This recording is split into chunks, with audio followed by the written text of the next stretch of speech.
നിന്നെ കാണാൻ ഒരു ചെറുക്ക വരുന്നുണ്ട്, എന്തായി? വന്നാ? വന്നു. എന്നിട്ടെന്തായി? എനിക്കിഷ്ടായില്ല. ചെക്കൻ കാണാനൊക്കെ ചുള്ളനാ, പക്ഷെ എനിക്കൊരു കണക്ഷൻ കിട്ടിയില്ല. നന്നായി. എനിക്ക് ഈ അറേഞ്ച് മാരേജിനോടൊന്നും താല്പര്യമില്ലാന്ന് എനിക്ക് അറിഞ്ഞൂടെ. പരസ്പരം ഇഷ്ടപ്പെട്ട് എൻ്റെ എല്ലാ കാര്യങ്ങളും അറിയുന്ന ആളെ ഞാൻ കല്യാണം കഴിക്കും. അങ്ങനെ നിന്റെ എല്ലാ കാര്യങ്ങളും അറിയുന്ന അങ്ങനെ ആള് വേണ്ടേ? അങ്ങനെ ഒരാള് ഉണ്ടല്ലോ. ആരാ? വേറെ ആര്? നീ തന്നെ. ഞാനാ? എടാ, എൻ്റെ എല്ലാ കാര്യങ്ങളും അറിയണ്ട ആർക്കാ? അത് പറ. എനിക്ക്. നിനക്കല്ലേ? അതുകൊണ്ട് നിനക്കെന്നെ കല്യാണം കഴിച്ചൂടെ? നിങ്ങൾ ചുമ്മാരുന്ന്. ഞാനേ കാര്യമായിട്ട് പറഞ്ഞതാ. അല്ല, നീ എന്നെ പ്രപ്പോസ് ചെയ്തേ കാണുന്ന? എനിക്ക് ആ നോട്ടം മറക്കാൻ കഴിയുന്നില്ല.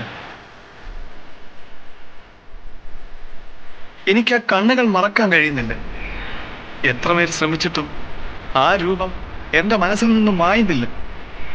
മറക്കാൻ ശ്രമിക്കും തോറും, അടക്കാൻ പാടുപെടും തോറും ആ വികാരത്തിന് ശക്തിയേറുന്നതേ ഉള്ളൂ.